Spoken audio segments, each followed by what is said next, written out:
நம்முடைய அடுத்த சுவாரஸ்ய கோவில் தேடல்ல நம்ம பார்க்க போறது சிதம்பரத்தில் அமைஞ்சிருக்க அருள்மிகு அனந்தீஸ்வரர் திருக்கோவில் தான். யார் இந்த அனந்தீஸ்வரர்? இந்த கோவிலுடைய ஸ்தல வரலாறு தான் என்ன அப்படின்றத முதலாவதா பார்ப்போம். தார்காவனத்துல ரிஷிகளோட ஆணவத்தை போக்குறதுக்காக சிவபெருமான் நடனம் ஆடுறாரு.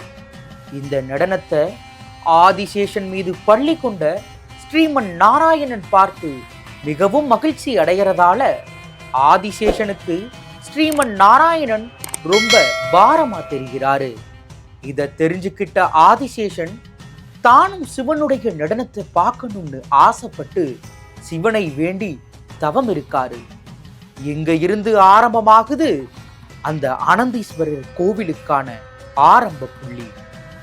சிவனை வேண்டி ஆதிசேஷன் தவம் இருக்க ஆரம்பிக்கும் போது சிவபெருமான் தோன்றி ஆதிசேஷனிடம், நீ அத்திரி மகரிஷி பதிவிரதை அனுசயா தாயாருக்கு மகனாக உருமாறி தில்லைவனம் சென்று வியாக்கிரபாதர் எனும் புலிக்கால் முனிவருடன் சேர்ந்து பூஜை செஞ்சா நான் காட்சி தர்றேன்னு சொல்லிடுறாரு.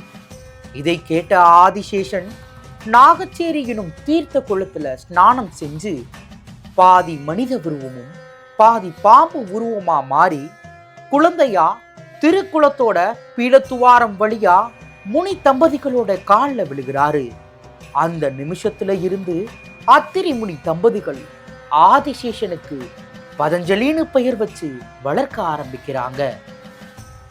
பதஞ்சலி முனிவர் தானே ஸ்தாபிதம் செஞ்சு வழிபட ஆரம்பிக்கிற சிவலிங்கம் தான் ஆனந்தீஸ்வரர் கோவிலா இன்றளவும் மக்களால் போற்றப்பட்டு வணங்கப்பட்டு வருகிறது.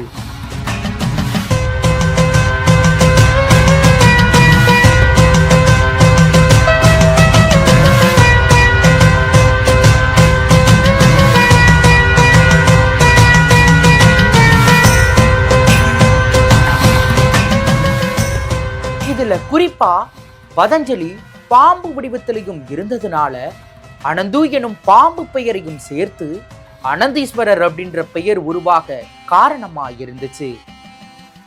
ஆதிசேஷனாகிய பதஞ்சலி உருக்கொண்டு வந்து நாகச்சேரி எனும் தீர்த்த குளம் இன்று வரை ஒரு புண்ணிய தீர்த்த குளமா இருந்து வருது. இன்றளவும் நமக்கு ஆச்சரியப்படுத்துற விஷயம் என்னன்னா, தில்லைவனத்துல பதஞ்சலி வழிபட்ட பூஜை முறையான பதஞ்சலி சூத்திர முறையே தற்போது வரை நடராஜர் பெருமானுக்கும் அருள்மிகு தில்லை காளியம்மனுக்கும் பின்பற்றப்பட்டு வருது.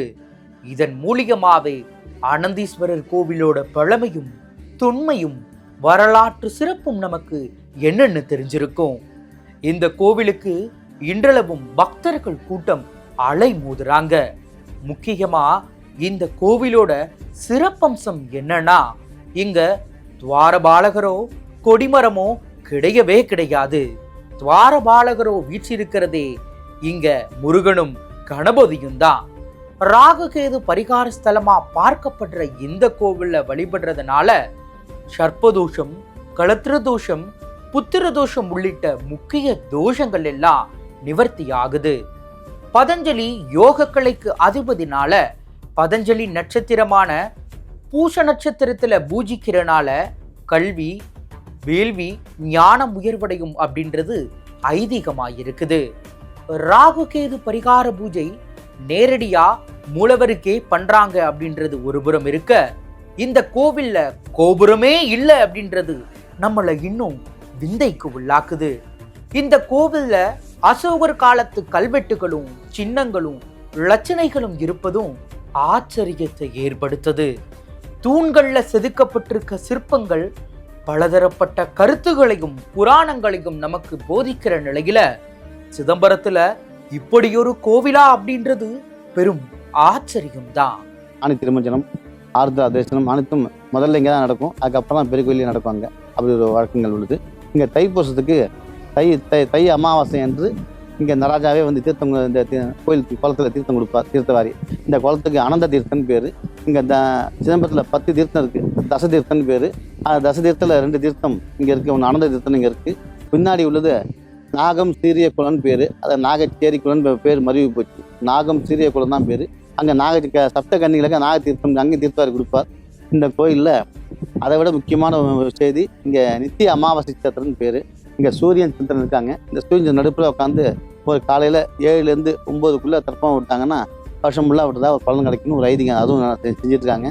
இங்க முக்கிய திருவிழாவா வைகாசி விசாகம், ஆணி திருமஞ்சனம், விநாயகர் சதுர்த்தி, நவராத்திரி, கார்த்திகை தீபம், சஷ்டி, ஏன் ஆருத்ர தரிசனம் கூட மிகவும் பிரசித்தியா நடைபெறது மட்டுமில்லாம சனீஸ்வர பகவானுக்குன்னு தனி சந்நிதி இருக்கிறதுனால சனிப்பெயர்ச்சி விழாவும் இங்க பிரசித்தியா நடைபெறுது.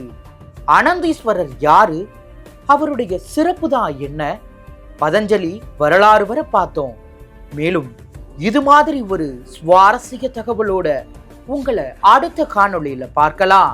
அதுவரை நம்ம செங்காந்தல் ஆன்மீகம் சேனலோட இணைஞ்சிருங்க.